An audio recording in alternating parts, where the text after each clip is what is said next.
मित्रांनो मित्रांनो सारे संत महात्मे अध्यात्मातील ज्ञानी माणसं आम्हाला सांगत आले की परमेश्वर जळी स्थळी काष्टी पाषाणी भरला आहे. ते खरंसुद्धा आहे हो.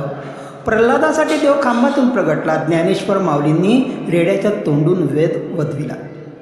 हे जरी खरं असलं ना तरी प्रत्यक्षात आपल्यातील कोणाला देव नाही हो दिसला कधी. खरं आहे ना. मग मित्रांनो जवळजवळ साऱ्यांनाच हा प्रश्न पडतो की खरंच जगात देव आहे का? असलाच तर कसा आहे? बरं कसाही असला ना तरी तो नेमका कुठे आहे? असे कितीही प्रश्न असले ना तरी देवाचा नेमका ठाव ठिकाणा कोणालाही नाही हो सापडला. खरंच अजूनही नाही सापडला. बरं देव आहे म्हटलं तर दिसत का नाही? देव असलाच तर नेमका कुठे असतो? देवळात की चराचरात? जर देव चराचरात जळी स्थळी काष्टी पाषाणी सर्वत्र असेल तर उगाचच देवळाबाहेर दर्शनासाठी रांगा का लावायच्या? असे कितीतरी प्रश्न सर्वसामान्य माणसांना रोज भेडसावतात. तुम्हालाही भेडसावतात, मलाही भेडसावतात. पण मित्रांनो आज मी ठामपणे सांगतोय, हो अगदी ठाम विश्वासाने सांगतोय, या जगात देव आहे. या जगात देव आहे, पण तुम्ही शोधतात तिथे नाही. तो जिथे आहे तिथे न शोधता तुम्ही भलतीचकडे त्याला शोधताय हो. काखेत कळसा आणि गावाला वळसा अशी स्थिती झाली आहे राव. देव आहे निश्चित आहे, पण तो तुम्ही विचार करता तो देव नाही. तो फक्त दगडातला देव. त्याला काही हालचाल करता येत नाही, काही बोलता येत नाही. तुम्ही जिथे शोधता तिथे तो नाहीच तर सापडेल कसा हो? खरा देव आहे माणसात, म्हणजे आपल्यात. देव नक्कीच आहे, प्रत्येक सजीवात आहे. देव चराचरात जळी स्थळी काष्टी पाषाणी असे आहे म्हटल्यानंतर तो आपल्यातही आहे. पटतंय ना? देव म्हणजे तो माणूस. देव म्हणजे तो माणूस जो दीनदुबळ्या लोकांना सहकार्य करण्यासाठी प्रयत्न करतो, तहान लागलेल्यांना पाणी देतो, गोरगरीब जनतेला सांभाळून घेतो, जो अनाथाश्रम वृद्धाश्रम यांना सहकार्य करतो, भुकेल्यांना जेवू घालतो. अशा माणसात देव वसलेला असतो. जे महान महापुरुष होऊन गेले त्यांनी समाजातील विविध घटकांसाठी त्यांचे कल्याण करण्यासाठी स्वतःचे आयुष्य खर्च केले. संत गाडगेबाबा, संत तुकाराम, ज्ञानेश्वर, श्री गजानन महाराज, श्री स्वामी समर्थ, श्री रामदास स्वामी यांनी गोरगरीब जनतेला सावरून घेतले, त्यांची मदत केली, त्यांना जीवनाची योग्य दिशा दाखवली. म्हणून ते आपल्यासारखी माणसं असूनही त्यांच्यात आम्ही देव पाहिला आणि अनुभवला सुद्धा. म्हणूनच मी म्हणालो मी जागृत देव पाहतो, अनुभवतो प्रत्येक सज्जन माणसात, सदाचारी माणसात. कारण मित्रांनो देव देवळात कधीच नसतो बरं. तो जगाची भूक भागवण्यासाठी शेतकरी बनून शेतात राबत असतो.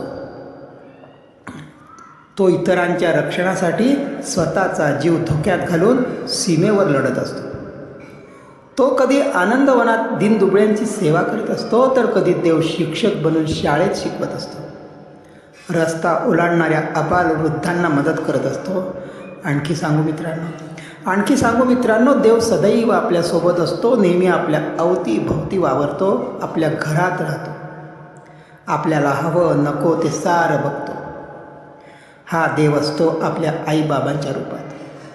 पण आपलं दुर्दैव की आपल्याला माणसातला देव आपल्या आईबाबामधील विठ्ठल रुक्माईच्या रूपात वावरणारा खराखुरा जागृत देव दिसत नाही. आपण त्याचा शोध घेतो तो निर्जीव दगडात, देवळात. अहो तो तिथे नाहीच मुळी हो. मग तोच तुम्हाला सापडेल कसा? खरं सांगू हवेप्रमाणे देव सर्वत्र आहे. आपल्याला हवा दिसत नाही, पण वाऱ्याची झुळूक आपण अनुभवू शकतो, वाऱ्याचा आवाज ऐकू शकतो. खरं आहे ना? तसंच मित्रांनो देव सर्वत्र आहे. तुम्हाला निर्मळ मनाने त्या भगवंताचा स्वतःमध्ये आणि इतरांमध्ये शोध घ्यावा लागेल, अनुभव घ्यावा लागेल, आणि तेव्हाच मित्रांनो भगवंताचा साक्षात्कार होईल. देव हा पुतळा नाही, त्याला कोणताही विशिष्ट आकार नाही, तो निराकार निर्गुण आहे. इतकंच काय तर देव मंदिरात किंवा चर्चमध्ये तर नाहीच नाही. त्या शोधाच्या पलीकडे आपल्याला जायला हवं. देव ही एक शक्ती आहे जी खरंच आपल्या स्वतःच्या हृदयात धडकते. प्रत्येक जीवात वास करीत असलेला आत्मा हाच परमात्मा आहे. तोच देव आहे. आत्मा सो परमात्मा. मित्रांनो, देव ही एक शक्ती आहे जी आपल्याला चालायला आणि बोलायला लावते. देव ही शक्ती आहे जी पृथ्वीवरील प्रत्येक सजीवाला जीवन देते, प्रेम करायला शिकवते. या जगात सर्व काही ईश्वराचे रूप आहे. हे रूप पाहायचं असेल तर आपल्याला आत्मसाक्षात्कार होणं आवश्यक आहे. म्हणजे आपल्याला आपल्यातील आत्म्याची ओळख व्हायला हवी. खऱ्या अर्थाने स्वतःची ओळख व्हायला हवी. जेव्हा हे घडेल ना त्याच वेळी आपल्याला कळेल की आपल्यातील आत्माच परमात्मा आहे. त्याच क्षणी आपल्याला भगवंताची जाणीव होईल. माणसातील ईश्वरीय तत्वाची ओळख पटेल.